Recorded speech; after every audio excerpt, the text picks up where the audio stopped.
প্রখ্যাত গায়ক এবং সুরকার শ্যামল মিত্রের সঙ্গে উত্তম কুমারের অভিন্ন হৃদয় বন্ধুত্ব ছিল।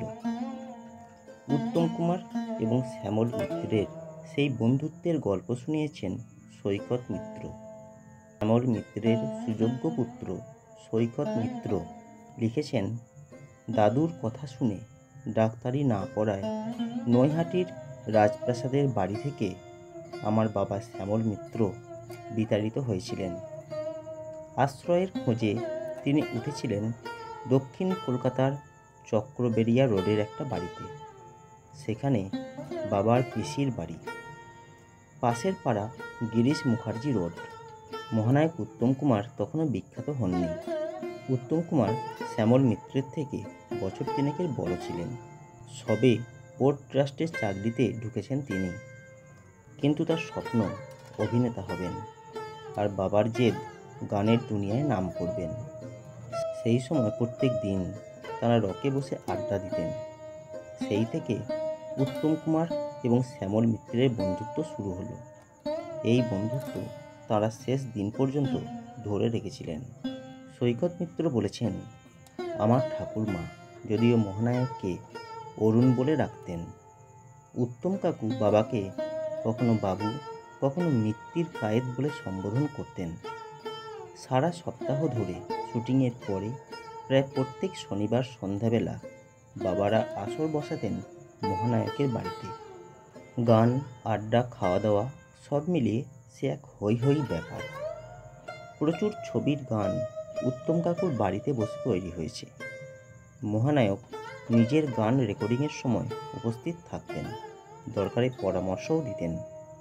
সুযোগ করে আমাদের বাড়িতে চলে আসতেন। মাকে ডেকে বলতেন, বউরানী খুব খিদে পেয়েছি, খাবার দাও।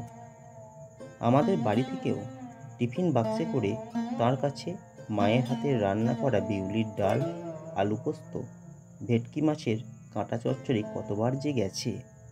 সৈকত মিত্র একটি বিশেষ ঘটনার কথা উল্লেখ করেছেন। দেয়া নেয়া ছবির শুটিংয়ের সময় মহানায়ক ভবানীপুর থেকে চলে এসেছেন ময়রা স্ট্রিটে সুপ্রিয়া দেবীর কাছে। এই কথা শুনেই বাবা অর্থাৎ শ্যামল মিত্র মহানায়ককে ডেকে বলেছিলেন, উত্তম, ভবানীপুরে ফিরে না গেলে এই ছবির শুটিং বন্ধ করে দেব। আর সেই মতো সত্যি সত্যি বাবা শুটিং বন্ধ করেও দিয়েছিলেন। আসলে বরাবর মহানায়কের পাশে বাবা গৌরী দেবীকে দেখতে অভ্যস্ত ছিলেন। সুপ্রিয়া দেবীকে তাই প্রথম দেখায় তিনি মানতে পারেননি। তখন উত্তম কাকু বাবাকে বলেছিলেন, আমায় 1 মাস সময় দে, এখনই বেনুকে ছেড়ে যেতে পারবো না। দেখি যদি সম্পর্ক তৈরি হয় তোর কথা শুনবো। যথারীতি কাকু কোনোদিনই বেনু আন্টিকে ছাড়তে পারেননি।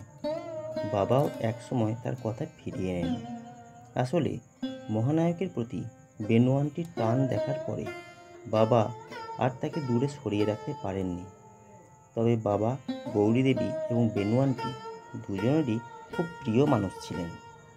1 মাস পরে প্রায় সব কিছু মিটমাট হয়ে যাবার পরে আবার শুটিং শুরু হয়েছিল। পেশার বাইরেও উত্তম কুমারের উপর শ্যামল মিত্রের ভয়ানক অধিকার বোধ ছিল। উভয়েই উভয়কে খুব ভালোবাসতেন। তাই একমাত্র আমার বাবাই বোধ হয় মহানায়ককে একথা বলতে পেরেছিলেন, তুই সুপ্রিয়াকে ছেড়ে গৌরীর কাছে চলে যা। প্রিয় বন্ধুরা, মহানায়ক উত্তম কুমারের সঙ্গে প্রখ্যাত গায়ক শ্যামল মিত্রের এই বন্ধুত্বের সম্পর্ক নিয়ে আজকের এই ছোট্ট ভিডিওটি কেমন লাগলো? যদি ভিডিওটি ভালো লাগে লাইক করবেন, শেয়ার করবেন আর অবশ্যই চ্যানেলটিকে সাবস্ক্রাইব করবেন।